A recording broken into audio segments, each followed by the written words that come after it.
तो मैं से ये समझे दिया शुकाचार्य परीक्षित कई मुना यही कथा बल मैं तुझसे सुनून बैठ गयो। अब तो ध्यान पूर्वक से सुनी, मगर वही कथा बल मैं सुनू तो तुझसे नहीं। जब हिरण्याक्ष मारे गए थे, हिरण्यकश्यपु तो को छोटो भाई था।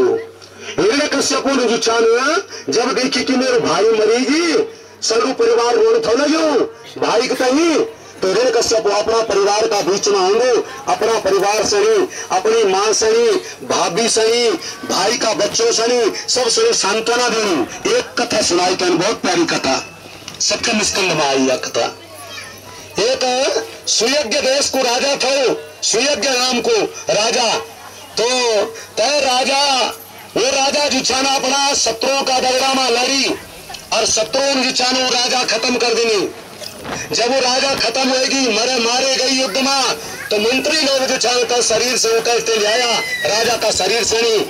और महल सूर्य अस्त तो हो, परिवार का लोग जो चाहना हिरण्यकश्यप सुनो नहीं कथा सनी, परिवार का लोग बोले तय शरीर से मांगने का कोशिश करी, मगर रानी ने बोली कि हम अपना पति से नहीं देना।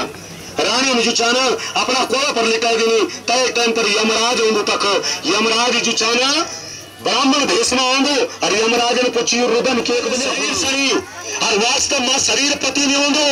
यमराज ने बोली पति तो पति होलो, भाई होलो, माता पिता होलो, आत्मा छो। शरीर जुचानो कह को न पति हो सकदो, शरीर न कह को पिता हो सकदो, शरीर न कह को बेटा हो सकदो, आत्मा ही आत्मा को बंदो छे। आत्मा ही जुचानो पति भी छे, भाई भी छे, माता पिता भी छे, कह को माता पिता, कह को पति छे, कह को जुचानो बेटा छे, ये नाता रंग ना। तो आज यमराज ने समझाई कि ये शरीर जुचानो पति नहीं हो सकदो। देखा आत्मा अजर अमर छे, जो हमेशा रहेगी, आत्मा को भी खत्म नहीं हो दो। ये शरीर जुचानो वस्त्र छे, और ये वस्त्र को एक न एक दिन परित्याग करो। और यमराज की बात सुनी जब तो ना, तो तय टाइम पर शरीर संस्कार का खातिर दी देनी तो रो बंद होगी। जब संस्कार यमराज ने जुचान तो उसने ज्ञान देनी कि तुम्हारे पति जी चाहने क्या काम कर तुम्हारे भयम कश्यप दायादा वत्सल्यामयि संगता।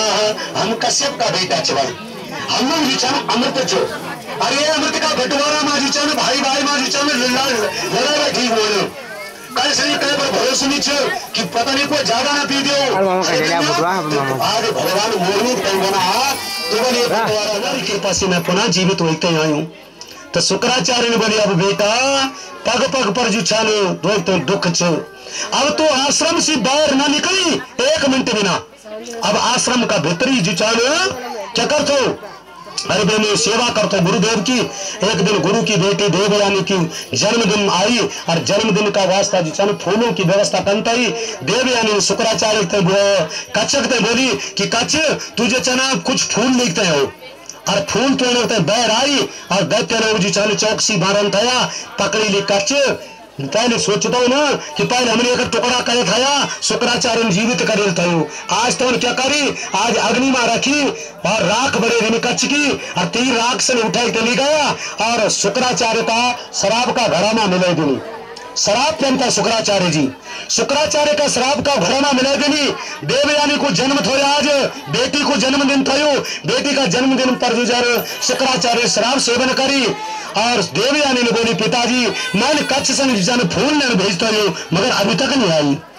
शुक्राचार्य ने मंत्रोच्चारण करी, रोम रोम सी आवाज आई पिताजी अब मैं नहीं रह सकूं, अब मैं तुम्हारा शरीर में व्याप्त हो गया हूँ। यौन मैं से जलाएगा यौन जुचा ने मेरी राखी बनाएगा, और आपको द्वारा शराब का द्वारा आपसे सेवन करेली। हरि प्रेमियों शुक्राचार्य ने पहली जुचा संकल्प लेनी, आज आत्मा जल लेनी, और बोली कि जो आज का बाद मैं शराब सेवन नहीं करने कभी, और जो ब्राह्मण शराब सेवन करे लो तय को तेज बल जुचा नष्ट हो जलो। ये शुक्राचार्य ने साप दिन तय, और तय कच्चा तय बोली बेटा तेरे विद्या अध्ययन को समय आएगी, मेरा भीतरी तुझी छान विद्या अध्ययन करी तई, मंत्र याद करी तई, मेरे पेट फाड़ी तई बहरे गई, और मैं इसने पुनः जीवित कर दी। शुक्राचार्य ने आज वो मंत्र दी देनी, और जब कच्छ से मंत्र याद होगी तो कच्छ अपना गुरुदेव को पेट फाड़ी तई बहर आई, और मंत्रोच्चारण करी तई गुरु से जीवित करी कच्छ ने, और गुरुदेव से निवेदन कर बैठेगी गुरुदेव आज मेरी इच्छा पूरी होगी, आपकी बड़ी कृपा हो मैं पर।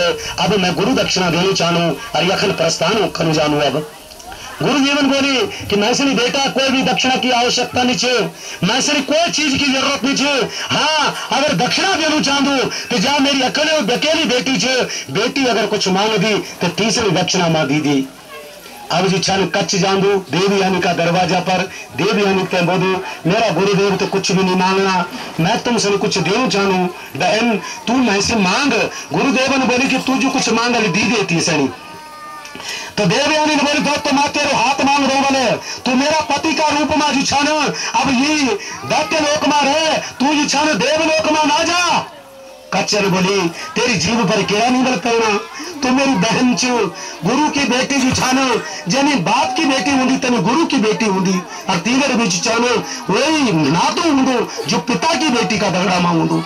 तो जी छाने ना शब्द उच्चारण करे मैं दगड़ी। हरे प्रेमियों, आज कच्चन तीसरी साप दी देने कि तुम जी छानो इंद्रिय लोलपा मां आए तई तुम भाई ने देखी है कपड़ो भाई, और तय भाई दगड़ी तुम शादी की इच्छा जताई जचाई तो जा तेरी शादी जी छानो कह क्षत्रिय बालक से होली, ब्राह्मण बालक से तेरी शादी नहीं बना। कच्चन साप दी दीनी और देवयानी ने बोली मेरी इच्छा अगर पूरी नहीं कर लो, अगर तो मेरी पति नहीं बनो लो तो देवलोक में जाए तो ये विद्या भूली जालू जो विद्या तो मेरा पिता से पढ़ी थी। देवलोक में गई नहीं देव कच्च, देवलोक से निशान पर जान जाको लड़की रोड थे लगे अपना उपवस्त्र निकाली थी, तीन बेटी तीन लड़की में पकड़े दे दो और तब हाथ पकड़ो तीन लड़की को कुएं से बाहर निकाल दो। ता लड़की बोल दी तू बोल ब्राह्मण छी क्षत्रिय छी, तय राजन बोली मैं राजकुमार छी क्षत्रिय छी मैं। आज कच्छ को साथ पूरी लगी तेन मेरो हाथ पकड़ी ली, देखा विवाह को जो चालो शुद्ध शब्द छे पानी ग्रहण पानी बदा हाथ तक हाथ ही पकड़ो पर वो कह लड़का मंगो अभी विवाह कार्य संपन्न हो जाऊं। आज जो चाल तीन लड़की ने बोली देवयानी ने तेन मेरो हाथ पकड़ी ली, तेन मेरो अंग स्पर्श करी ली, अब तुम मेरो पति बनेगी, अब कोई अन्य पति नहीं हो सकते, यो कच्चन ही वैसे साप देनी। और आज आई अपना पति का दगड़ा मां अपना पिता शुक्राचार्य से बोली पिताजी अब हम ये राजा का राज्य में नहीं रहना, ये राजा की बेटी ने आज मेरी बड़ी बेइज्जती करी और शुक्राचार्य की अकेली बेटी थी, शुक्राचार्य आज बेटी का दगड़ा मां जाने पर तैयार होगी, तय टाइम पर जो चलो राजा चरणों में गिर जाऊं। जो राजा थे वो राजा वृषपर्वा राजा चरणों में गिर जानो, राजा बोलू गलती मेरी बेटी ने करी और दंड मैसन दिए जानो, गुरुदेव मेरू कौन सी पाप छे कि तुम मैसन छोड़ते जाना। कत का सम्मान हो तो गुरु को, कत का सम्मान हो तो ब्राह्मणों को। आज शुक्राचार्य ने बोली एक शर्त पर तेरा राज में रह सकता मैं। राजा ने बोला क्या शर्त तुम्हारी? मेरी बेटी का दगड़ा मां तेरी बेटी अगर नौकरानी बनी ते जाऊं तो तब मैं तेरा राज्य में रह लू, नहीं मैं तेरा राज्य में नहीं रहने। शुक्राचार्य ने शर्त रख दी और राजा हिचकिचाहट ने करी, राजा ने जो चाह अपनी बेटी नौकरानी बनाई थे भेज दी। और जब जाने थी ययाति राजकुमार का दगड़ा मां शुक्राचार्य ने बोली ये नौकरानी छे, इसे नौकरानी रखी, इसे रानी न बने तू। राजकुमार तीसरे भी रानी बने दिनी, ती का 3 बेटा हुआ और देवयानी का 2 बेटा हुआ। एक दिन देवयानी से पता चल दू हरे ब्रह्मियों देवयानी का घर में यदु और तुर्वसु मेरे बोलों को भाव ये था ये उन तो का घर में जिचानी यदु नाम को राजा जन्म लिखते आई देवयानी की कोख सी और वही यदु वंश जय का नाम से जिचाना यदु वंश पड़ी, जय यदु वंश मां भगवान ने अवतार ली। आवा 24 अध्यायों को 9 स्कंद 9 स्कंद से विराम दिनी पांडवों को जिठाने जन्म की कथा भी आई 9 स्कंद में वसुदेव को भी जीवन को चरित्र आई, बहुत लंबू चौड़ू गाय गई 9 स्कंद में। और अब 9 स्कंद से विराम देना आवा आप सुन जाए। अब भगवान की कथा में सुने आप कहीं अब बोल निकलना आवा कथित हो वंश विस्तारो भवतः सोम सूर्यो राज्यां चोल वंशानां पौकारितं परमाद्भुता। कथितो वंश विस्तारो जब 9वां स्कंद सुनाई 9वां स्कंद तब परीक्षित बोल बैठे कि महाराज बोला अपना बहुत लंबू चौड़ू विस्तार करेगी सूर्य और चंद्रवंशी राजाओं को मैं तो राजाओं से प्रणाम कर दूं, मगर जी कथा सूर्य का खाते मैं बैठे छे कथा वाला भी तुम शुरू नहीं करी। और कुछ तो शुकाचार्य ने की कुकथा सूर्य तो बैठे हूँ तो परीक्षित ने बोली द्रोणस्त्र विप्लोष्टमिदं गंगं संतान बीजं गुरु पांडवाना जुगात कुक्षं गतयात चक्रो मातुश्च मेरा शरणं गताया। हे प्रभु, जय प्रभु का शरण अगर मेरी मांग थी तो गुरु द्रोणाचार्य को बेटा को जो चालो छोड़ू बाण जो चालो मैं माना का खातिर थो बनू मैं कहीं माँ का कुक्षी मा थो माँ का पेट मा थो और वो बाण जो चालो मैं सिर्फ माना का खातिर थो और मेरी मान जब